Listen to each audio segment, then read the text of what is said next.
क्या मुकेश सहनी के लिए चुनाव से पहले लोग महत्वपूर्ण होते हैं? मैं प्रभावित हुआ था मुकेश सहनी जी से, लेकिन जब ये 7 सालों से उनको नज़दीक से देखा, नज़दीक से सुना, नज़दीक से समझा, तो मुझे लगा कि मुझसे गलती हो गई। हमारे कई ऐसे नेता थे कद्दावर जो चुनाव लड़ सकते थे, लेकिन उन्होंने क्राइटेरिया ही डिफरेंट बना दिया।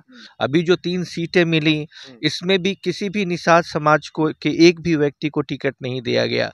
आरक्षण की बात हुई, तो ये मेरा ब्रेन चाइल्ड है। मैंने उनको कहा था कि ये आरक्षण पे हम लोग को जोड़ देना है। फूल छाप को अगर मिथिलांचल में फैलाने में किसी का बहुत बड़ा हाथ है, तो इसमें मृत्युंजय नारायण मिश्रा जी हैं, जिनका मैं लड़का हूं। कि निषाद समाज के लिए प्रतिबद्ध जितना मैं हूं, क्योंकि ये मेरा आइडिया है आरक्षण का। लेकिन वो जो 3 सीट हमें मिली, वो 3 सीट हमने कोई चूज तो करा नहीं। उन्हें तो बेगर्स कांट बी चूजर्स। अरे ऐसे ऐसे लोगों ने साथ छोड़ दिया जो इनके साथ संस्थापक अध्यक्ष थे, बिहार प्रदेश के संस्थापक अध्यक्ष, और ऐसे लोगों को दे दिया गया टिकट जो कभी पार्टी में रहे ही नहीं है। पार्टी के साथ जो जुड़े हुए व्यक्ति हैं, उनको अगर आप तवज्जो नहीं देंगे, उनको अगर आप टिकट नहीं देंगे, उनको अगर आप आगे नहीं बढ़ाएंगे, तो वो फिर कैसे क्या देखेंगे। इस पार्टी में लगा रहा, विकासशील इंसान पार्टी में, तो मैंने कई बार कोशिश भी की, और वो बार बार जब वो हारते थे चुनाव तो यही कहते थे। आरजेडी से इस बार क्या डील हुई थी? कहा गया कि भाई मुकेश सहनी ने अपना हेलीकॉप्टर दिया और 3 सीट जो है आरजेडी ने दे दिया। झंझारपुर में समस्या थी तो वो दे दिया आपने। वहाँ गोपालगंज में चाहे मोतिहारी में आपको कोई लीडर नहीं मिल रहा था तो वो सीट दे दिया। और ये जितना प्रतिबद्ध मैं हूँ, मुझे लगता है उतना प्रतिबद्ध जो आज जो नेता बने हुए हैं विकासशील इंसान पार्टी के, वो नहीं है। वो राजनीति को बहुत दूसरे दृष्टिकोण से देखते हैं। मुकेश सहनी की पार्टी वीआईपी को जब इंडिया गठबंधन में 3 लोकसभा की सीटें मिली तो चर्चा खूब हुई कि मुकेश सहनी ने एक भी मल्लाहों को टिकट नहीं दिया।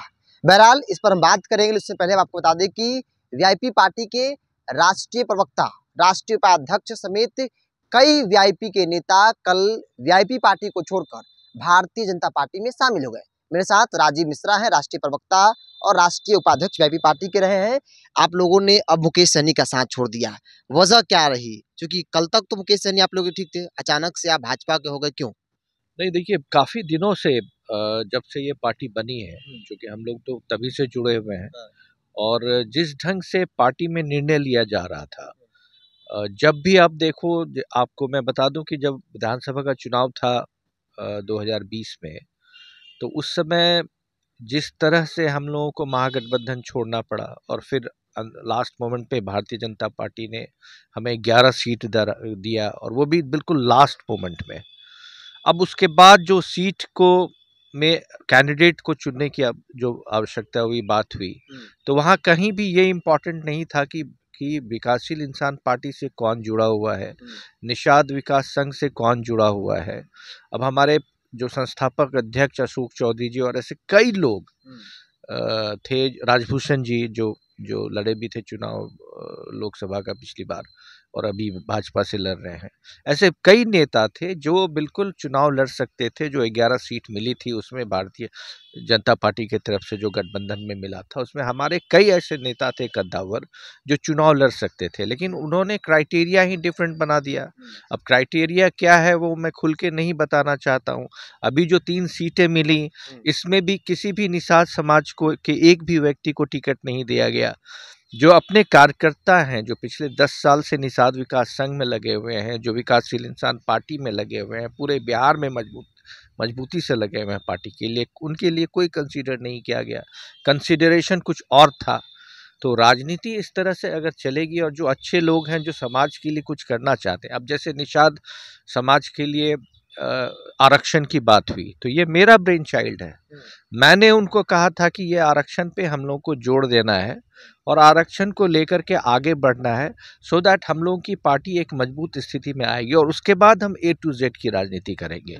इसलिए हमने संगठन में काफ़ी ऐसे लोगों को जोड़ा, कैडर को मजबूत कर रहे थे, और हो भी रहा था कैडर मजबूत, और बाकी लोग भी जुड़ रहे थे, बाकी दूसरे कास्ट के, दूसरे समाज के लोग, दूसरे वर्ग के लोग, दूसरे धर्म के लोग, वो भी जुड़ रहे थे।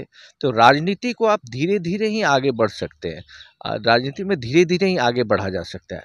तो वो सारी स्थिति जो एक राजनीति में होनी चाहिए, समाज सेवा की भावना होनी चाहिए, समाज को आगे लाने की भावना होनी चाहिए, उसका कहीं कुछ भी कोई लक्षण दिख नहीं रहा था। हमने कई बार कोशिश की, कई बार नाराज़गी भी हुई हमारी उनसे, लेकिन फिर भी हमको लगा कि ये सुधरने वाले हैं नहीं।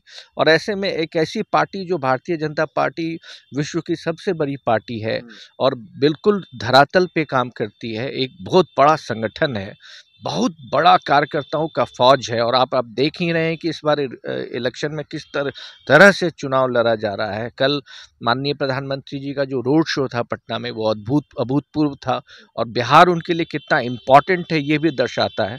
इस सब को देखते हुए हमें लगा, और हमारे साथ लगभग 50 से ज़्यादा वीआईपी के सभी कद्दावर नेता और ज़्यादातर निषाद समाज के नेता वो हमारे साथ कल पार्टी में। निषादों ने भी साथ छोड़ दिया, जो संघर्ष के साथी राजीव मिश्रा उनके साथ थे वो भी साथ छोड़ दिए। अरे ऐसे ऐसे लोगों ने साथ छोड़ दिया जो इनके साथ संस्थापक अध्यक्ष थे, बिहार प्रदेश के संस्थापक अध्यक्ष, बिहार प्रदेश के निषाद समाज संघ के संस्थापक अध्यक्ष, बिहार प्रदेश के ऐसे कई उपाध्यक्ष और कई नेता वीआईपी के जो बिल्कुल निषाद समाज के कद्दावर नेता हैं, वो सब हमारे साथ जुड़ गए भारतीय जनता पार्टी में। सब शुभ हैं। एक सवाल ये भी उठता है, चूंकि 2020 को याद करते हैं जब टिकट बंटवारा हुआ, आपने कहा कि भाई उनका कैटेगरी थोड़ा सा अलग था, अलग तरीके से कर रहे थे। उस वक्त भी टिकट बंटवारा हुआ और एक भगदड़ मची थी।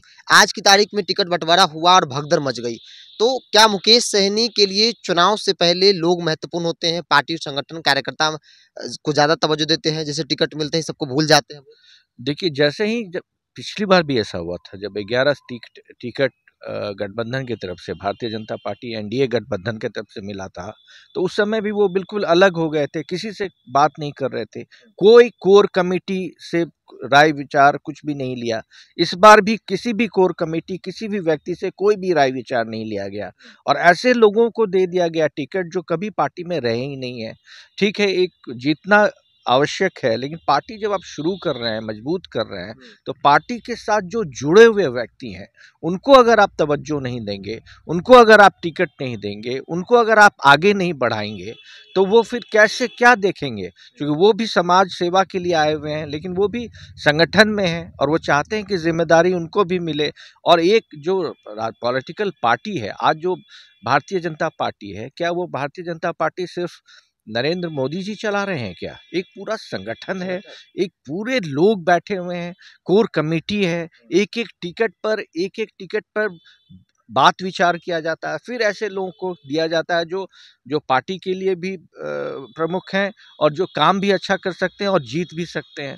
तो इस तरह का क्राइटेरिया पॉलिटिकली जो एक दूरदर्शिता है उसका बिल्कुल अभाव मुझे दिखा और मुझे लगा कि मैं पिछले जो 7-8 साल से इस पार्टी में लगा रहा, विकासशील इंसान पार्टी में, तो मैंने कई बार कोशिश भी की और वो बार-बार जब वो हारते थे चुनाव तो यही कहते थे। उसके बाद जब हमारी पार्टी टूट गई, हमारे सारे एमएलए चले गए, उस समय अगर आप देखेंगे कोई भी जो बिल्कुल मजबूती से उनके साथ खड़ा था वो मैं था।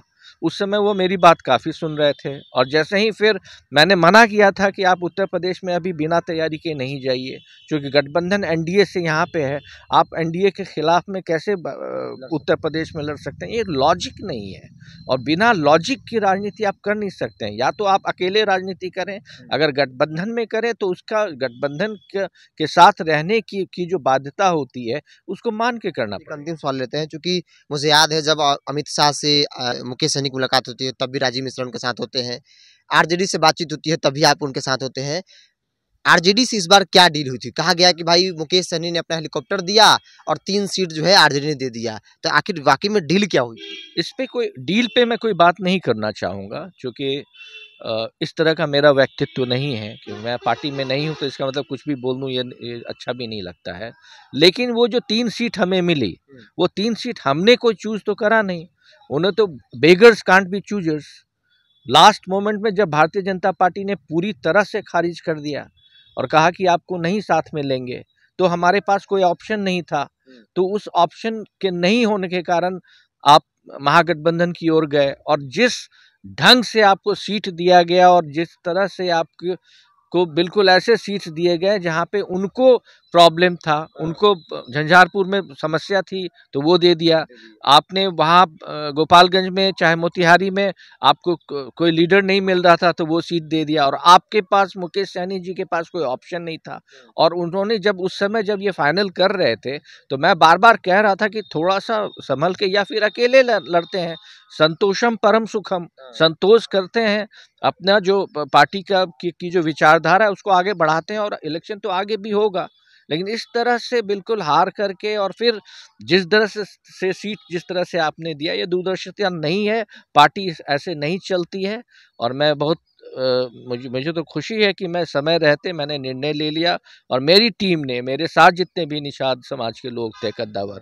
एक बात और मैं कहना चाहूँगा कि निषाद समाज के लिए प्रतिबद्ध जितना मैं हूँ, क्योंकि ये मेरा आइडिया है आरक्षण का, और ये जितना प्रतिबद्ध मैं हूँ मुझे लगता है उतना प्रतिबद्ध जो आज जो नेता बने हुए हैं विकासशील इंसान पार्टी के, वो नहीं है। वो राजनीति को बहुत दूसरे दृष्टिकोण से देखते हैं, उसको समझते हैं कि ये कमाई का जरिया है। ये कमाई का जरिया नहीं है, राजनीति समाज सेवा का जरिया है।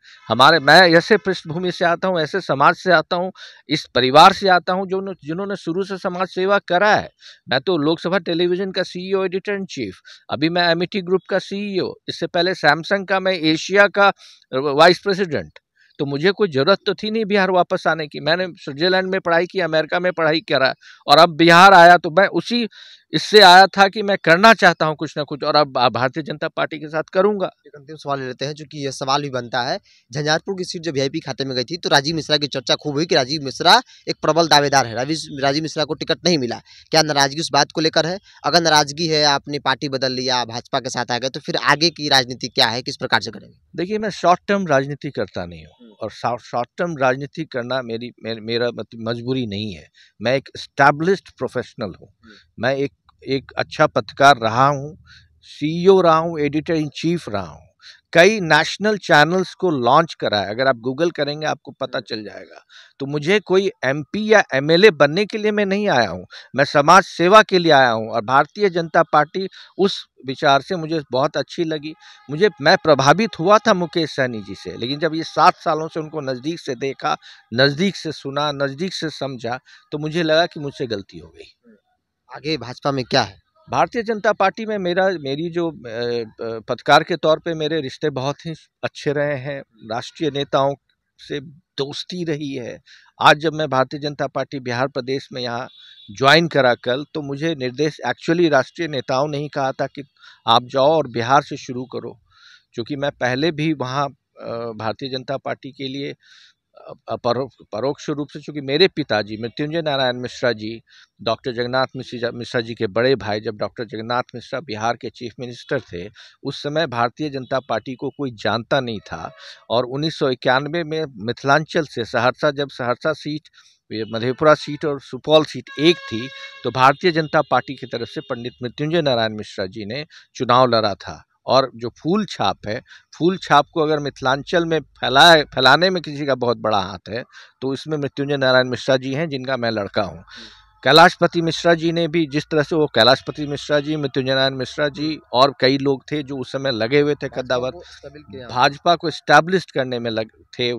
और मैं जब वापस आया, जब अपने कर्म करने के बाद जब मैं वापस बिहार आना चाहता था, तो मुझे मुकेश सहनी जी की बातों से मैं प्रभावित हुआ था। मुझे लगा कि ये आदमी अति पिछड़ा के सम्मान के लिए, अति पिछड़ा को जगह पे लाने के लिए प्रतिबद्ध है। लेकिन ये मेरे से गलती हो गई, ये मेरा मिसकैलकुलेशन था।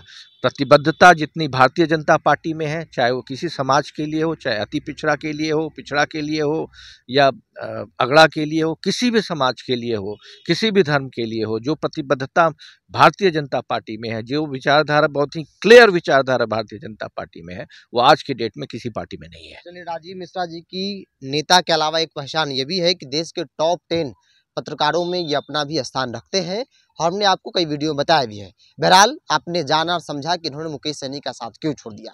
मुकेश सहनी के शुरुआती दिनों से संघर्ष के साथ ही रहे राजीव मिश्रा, अब मुकेश सहनी के साथ नहीं है। भारतीय जनता पार्टी में यूँ कह सकते हैं इनकी घर वापसी जो है वो हो गई है। आपकी क्या राय है? आप अपनी राय को कमेंट बॉक्स में रखिए। सहयोगी अजय के साथ बिरजू सिंह, पटना।